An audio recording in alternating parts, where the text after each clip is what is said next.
Now we've erected the panels, which were all factory made. That was quite a hard bit of work to do because they're quite lumpy, but as you saw, you know, we were handling them together, so it wasn't too bad. Now it's the time for me to pitch the roof.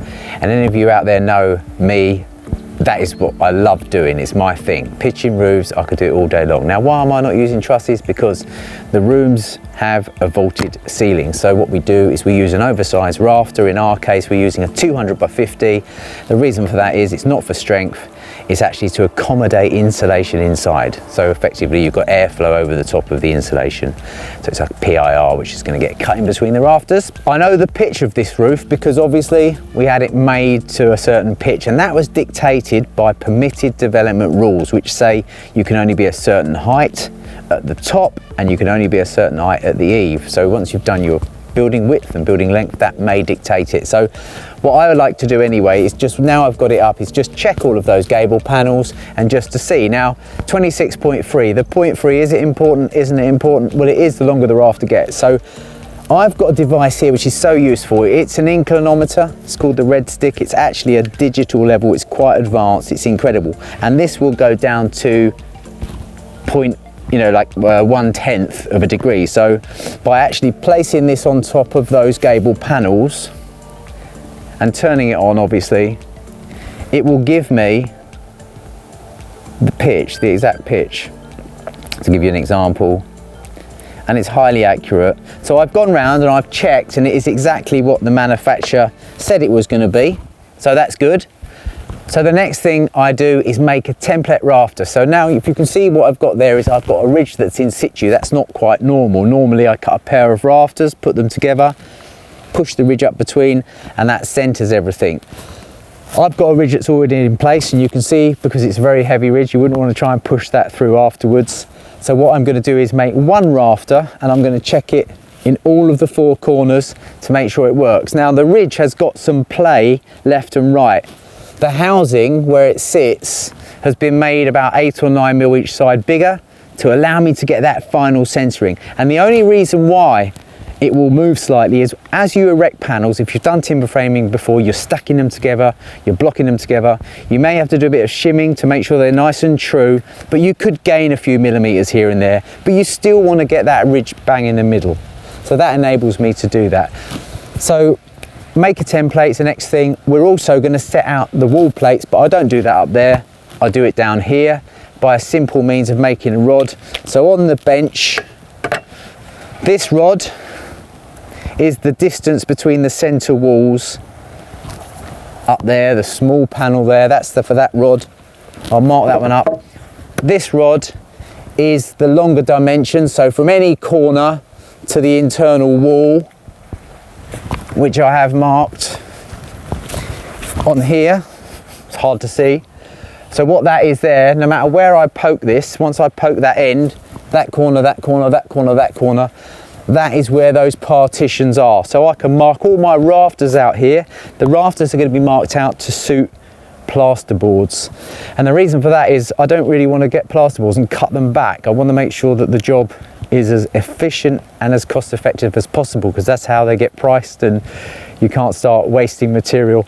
So that's the first thing I'm going to do, mark this out. And then with this rod, I'll take this rod, drop it on the wall plate, transfer the marks, put it on the ridge, transfer the marks, and it's all done. Everything's done down here. There's no clambering around with a tape measure up on those slippy wall plates. Now we will have a scaffolding which will go up through here for the slating, but until then, and this is quite often the case, I'll use simple staging to enable me to do this. So we have a simple board from front to back where we put the roof on. It's all quite safe, it's no problem. I've been doing this for the best part of 35 years, and you know, I'm pretty good at looking after myself. So here I have a designated rafter layout plan, and I have a couple of adjustments that I'll make on site. This is quite normal for me. So for example, where we have this roof window on the back, and we've got all of these timbers bunched up together and nothing down the inside of that partition wall there. What I'm going to do is reset that out so we end up with a timber to catch the ceiling boards on that partition wall, just to this side of that partition wall. I just always think it's a little bit better to have grounds there. If not, you've got to try and fiddle something in it. It can be quite difficult. So I'm going to make that adjustment here. I've got plenty of timber to do that. We've also got a triple here, which doesn't need to be a triple. We can get away with that being a double. There's hardly any load on this little apex roof that sticks out the front on lay boards there. So that'll become a double. That enables me to spread these rafters out, give myself one against the walls, and it's just a better job. Now, as you can see, we've got the challenging weather with us. So we are going to decamp underneath this little green gazebo and cut all of the timber there in the dry. It's a nice cozy feeling, that. 1, 2, 3, 4, 5, 6. On the opposites and a pair. So 1, 2, 3, 4, 5, 6. Yeah, so on the opposites we'll do that one. Let's mark that up the back.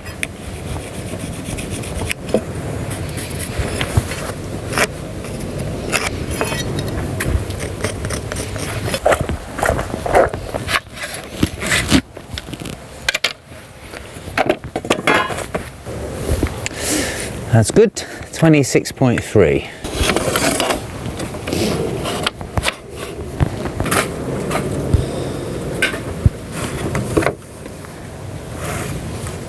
This is what the template rafter looks like. If you can imagine, that's how it sits. That sits over the ridge beam at the top, over the glulam beam, and that sits over our frame at the bottom. So these were all taken from the dimensions that I worked out upstairs. The way I did that was I simply made a rod, so a bit of timber, which was from the corner of the glulam to the plate, and I took that and I just checked it everywhere. And then how the setting out is done, you'll see that that's roughly 2/3 and 1/3. That's a sort of normal thing we do with cutting a roof rafter. Not so important if you've got an oversized rafter, because as I said before, this is to accommodate insulation and to provide the free airflow over the top of the ridge from eave to eave by means of an overfascia vent, which is a really nice detail. You get a lovely airflow going over the top, stops any of that condensation building up in the roof space. So 40 of these rafters need cutting. It's probably going to take an hour or so. It's important that you make a good template and that you keep all of the tops flush, or sometimes if you've got a really important plastered ceiling, you might want to keep the bottoms flush so the roof battens sort of take up any undulation. But generally speaking, all the timber that I use is regularized, which means that it all will finish exactly the same. You do get a little bit of variation, and that's generally down to moisture content. As you can see, even though we've had it undercover, before it arrived with us, it was probably out in the open. It can take the rain. I think what you've got to be careful of is if you put the roof on, you get it insulated, you get it plasterboarded, and you put the heating on, you're going to expect some shrinkage. What I like to do is get the roof on, get it covered in as soon as possible, and get the air to it for a couple of weeks from underneath. Try not to enclose it all in. It's all right to get your Celotex in, that's not a problem, but it's best to just sort of let everything dry out. I'm a strong believer in letting all of the moisture come out of a building before you start finishing it off and sealing it all up.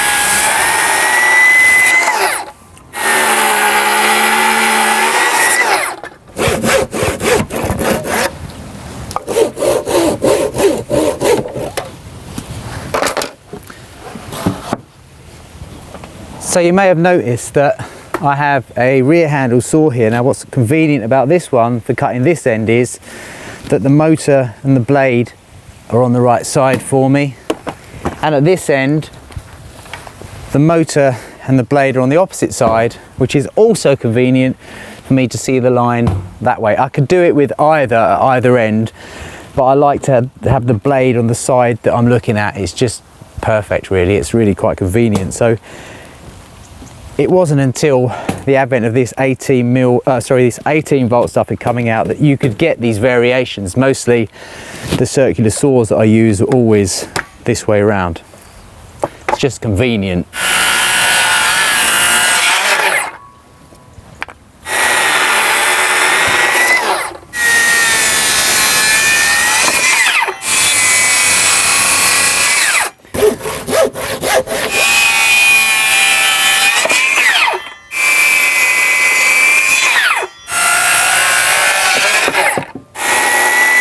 So you may have noticed there that I'm not overcutting these birds' mouths, so the actual piece of stock falls out. Now the reason I'm doing that is it's fairly good practice, and in a previous video that I've done, and I was overcutting because we had an oversized rafter, so it wasn't compromising the strength at all. A lot of people were saying, oh, I wouldn't do that, or I would do that. So just explain the theory of that. If you were building a roof out of 100mm timber, and you have a fair eave that's going to take the fascia board, for example, so you imagine it's half this width of timber, you've got a bird's mouth which is 2/3 of the way down, and you overcut that. What you could effectively do is make that a little bit weaker, that bit of eave that's hanging out. And in some cases, if you've got 300mm cavity walls, the plates on the inside skin, you've already got 250 before you add on for your soffit and fascia, and that could be anything up to 300mm. So the distance would then be the thickness of the outside skin plus the cavity. You could have a piece of timber about 700mm past that critical point on the bird's mouth, which could make it a little bit weak. If you could imagine, if you've got, you know, tons of tiles on the roof and all the rest of it, you know, it could weaken it. So by doing it this way and taking it through there, all it means now is you flip it up once you've cut both ends, finish it with a hand saw. Let's get the hand saw.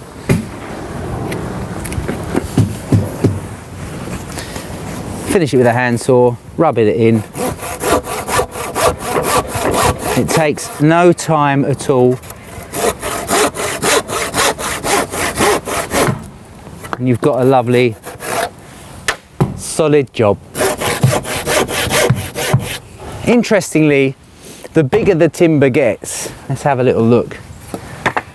What you find, the bigger the timber gets is, especially if it's been stacked and all the water's run through it, you end up with sometimes a bit of cupping across the top. Equally, if I turned it over, you'd find that you'd get a bit of rocking. So when you're passing over the top of that with a dead flat base of a circular saw, as you're going over and you're cutting at an angle, it's quite a long cut. Different if it was square because you just ride over it, but when you're going like that and you're cutting an angle, sometimes you can start to feel a bind. So from experience, I just know when I see that I may start with the tail of the circular saw slightly up, and when I go over the top, the front of the circular saw is slightly up. It's kind of like you can hear it on the blade, and you just get used to looking and thinking, oh, cut this way, rocking that way, and just glide the saw across. It is like a glide, you know, you're not pushing hard down against, you're just gliding it through. And a lot of these blades, for example, around about 1.6mm or thereabouts, they're incredibly thin, and they need to be to enable this to be engineered to do the job, especially running off battery power.